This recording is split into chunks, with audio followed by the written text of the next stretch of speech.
सभी को मेरा सादर प्रणाम।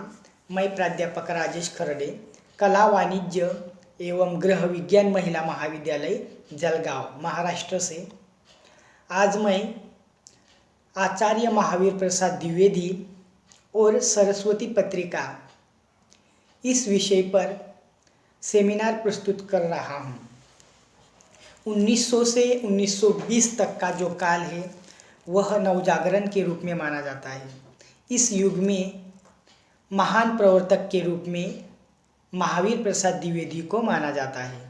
उन्होंने कविता को जड़ता से प्रगति की ओर और रूढ़िवादिता से स्वच्छंदता की ओर उन्मुक्त किया है। सरस्वती पत्रिका के संपादक के रूप में द्विवेदी जी ने हिंदी साहित्य जगत को अनेक रूपों से प्रभावित किया है। उन्होंने सरस्वती इस पत्रिका का संपादन 1903 में संभाला था तथा वे 1920 तक अनवरत रूप से इस पत्रिका के साथ जुड़े हुए थे। इस दीर्घकालीन में उन्होंने अनेक महत्वपूर्ण काम किया था इस पत्रिका से जुड़कर। एक और तो उन्होंने गद्य का संस्कार किया, परिष्कार एवं परिमार्जन किया, तो दूसरी ओर लेखकों को उनकी कमियों से अवगत कराया। उन्होंने सरस्वती इस पत्रिका के द्वारा एक निबंध छपा था उनका, कवि कर्तव्य। तो इस निबंध के द्वारा उन्होंने यह दिशा निर्देश दिए थे कि कवियों की भाषा किस प्रकार की होनी चाहिए, उसकी शैली किस ढंग से होनी चाहिए, छंद योजना, विषय वस्तु आदि बातों से संबंधित उन्होंने उपदेश दिए थे। इसीलिए इस काल को नवजागरण के रूप में माना जाता है। द्विवेदी काल में महत्वपूर्ण योगदान इस पर रहा है कि उन्होंने जो भारतेंदु काल में जो राष्ट्रीयता थी और जो भावना और आदर्श थे उससे बिल्कुल उनका रास्ता जो था वह साफ हो गया था। अब उन्होंने हीन भावना के स्थान पर भारतीयता के महत्व को अनुभव करने लगे थे। इसके कारण इस काल में प्राचीन संस्कृति का पुनर्जागरण हुआ था। प्राचीन संगीत, चित्र तथा स्थापत्य कला की पुनर्स्थापना इसी काल में हुई थी। राष्ट्रीय भावना को तत्कालीन साहित्य में अनेक प्रकार की अभिव्यक्ति मिली। भारतेंदु काल में रूढ़ियों का विरोध करना सुधार तक सीमित था, परंतु अब साहित्य में नाना आदर्शों की सृष्टि जो है वह स्वच्छंद भाव से इस काल में होने लगी थी।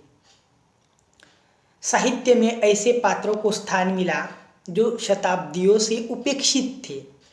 अब साहित्य में मध्यम वर्ग के साथ साथ निम्न वर्ग, किसान ही, पीड़ित एवं दलितों का चित्रण भी होने लगा।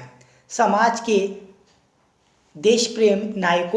ने देश प्रेम के नायकों को चुन लिया। राष्ट्रीय पुनर्जागरण के आंदोलन का देश और उसके साहित्य पर व्यापक प्रभाव पड़ा। यही कारण है कि इस साहित्य में मानसिक हलचल और जागरूकता हुई। द्विवेदी जी का सबसे बड़ा योगदान यह है कि उन्होंने सरस्वती पत्रिका के द्वारा खड़ी बोली को काव्य की भाषा होनी चाहिए यह प्रतिष्ठित करने का प्रयास किया गया है। उन्होंने ब्रज भाषा में लिखी जाने वाली हिंदी कविता को प्रोत्साहन नहीं दिया और इस बात पर बल दिया कि गद्य एवं पद्य की भाषा एक होनी चाहिए। सन 1900 से लेकर 1920 तक यह जो इस काल का जो साहित्य है वह आचार्य महावीर प्रसाद द्विवेदी के व्यक्तित्व और कृतित्व से इतना प्रभावित है कि इस कालखंड को द्विवेदी युग से माना जाता है। निश्चय ही द्विवेदी युग साहित्यकार के प्रवर्तक के रूप में माने गए थे। कविवर मैथिली शरण गुप्त उन्हें गुरु के रूप में प्रतिस्थापना करते हैं और वह साकेत इस ग्रंथ में भूमिका में वे लिखते हैं कि करते तुलसीदास भी कैसे मानस नाद, महावीर का यदि उन्हें मिलता नहीं प्रसाद। और महावीर प्रसाद द्विवेदी भी इस प्रकार से दिशा निर्देश देते थे कि केवल मनोरंजन करना कवि का कर्म नहीं है, उसमें उचित उपदेश देने का भी मर्म होना चाहिए। तो वह यह पत्रिका के द्वारा लेख लिखते थे और यह साहित्यकार को समझाने की कोशिश करते रहते थे कि जो कि मनोरंजन के लिए नहीं लिखना है, समाज को सही दिशा निर्देश दे ऐसा साहित्य लिखना है। समय की